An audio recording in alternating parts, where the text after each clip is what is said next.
শিৱসাগৰত জনজাতিকৰণৰ দাবীত সদৌ টাই আহোম ছাত্ৰ সন্থাৰ প্ৰতিবাদ মুখ্যমন্ত্ৰী আৰু কেন্দ্ৰীয় মন্ত্ৰীৰ পুত্তলিকা দাহ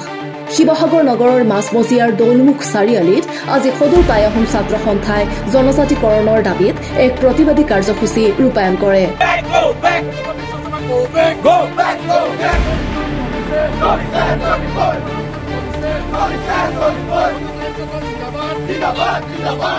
এই কাৰ্যসূচীত সংগঠনটোৰ কেন্দ্ৰীয় সমিতিৰ নেতৃবৰ্গ উপস্থিত থাকি চৰকাৰৰ দৃষ্টি আকৰ্ষণ কৰে প্ৰতিবাদৰ সময়ত সংগঠনটোৱে মুখ্যমন্ত্ৰী হিমন্ত বিশ্ব শৰ্মা আৰু কেন্দ্ৰীয় জনজাতি পৰিক্ৰমা মন্ত্ৰী জুৱেল ওৰামৰ পুত্তলিকা দাহ কৰে ইয়াৰ উপৰিও সংগঠনটোৱে কেন্দ্ৰীয় আৰু ৰাজ্য চৰকাৰক কটু ভাষাৰে সমালোচনা কৰি আহোম জনগোষ্ঠীক জনজাতিৰ স্বীকৃতি দিয়াৰ ক্ষেত্ৰত চৰকাৰক প্ৰয়োজনীয় পদক্ষেপ ল'বলৈ দাবী জনায়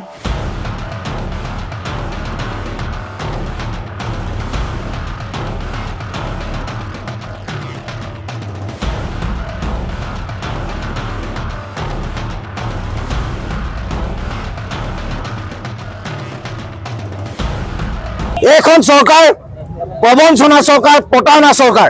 এইখন চৰকাৰে আহোম জনগোষ্ঠীৰ ৰাইজক মিছাৰ আশ্বাস দিছিল প্ৰলোভন দিছিল আৰু তেখেতলোকে মিছাৰ আশ্ৰয় লৈ আহোম জনগোষ্ঠীৰ ৰাইজক জনজাতিকৰণৰ পৰা তেখেতলোকে আঁতৰত ৰাখিছে আমি এটা স্পষ্টকৈ জনাই দিব বিচাৰিছো তেখেতলোকে নিৰ্বাচনী পৰিস্থিতি পূৰণ কৰক হিমন্ত বিশ্ব শৰ্মা ডাঙৰীয়া জাতীয় দায়িত্ব পালন কৰক জাতীয় দায়িত্ব পালন কৰি অসমৰ অসমীয়া সুৰক্ষিত ভৱিষ্যতৰ স্বাৰ্থত তেখেতে কাম কৰক আৰু যেতিয়ালৈকে আহোম জনগোষ্ঠীৰ ৰাইজক জনজাতিকৰণ আৰু স্বাৰ্থ প্ৰদান নকৰিব তেতিয়ালৈকে অসম উত্তৰ হৈ থাকিব আৰু ৰাস পূৰ্ণিমাৰ পাছত আমি উজনি অসম বন্ধতে আমি কাৰ্যসূচী ল'বলৈ বাধ্য হ'ম ইয়াৰ পিছত সমগ্ৰ অসমৰ জোৰলৈ সমগ্ৰ কাৰ্যসূচী হ'ব আমি পুনৰবাৰ শিৱসাগৰ মাছমজি বা হিমন্ত বিশ্ব শৰ্মাক হকিয়াই দিব বিচাৰিছো হয় আমাক জনজাতিকৰণ দিয়ক নহয় সি অসমৰ সমগ্ৰ অসম স্তব্ধ কৰিবলৈ আমি বাধ্য হ'ম মই কৈছো যে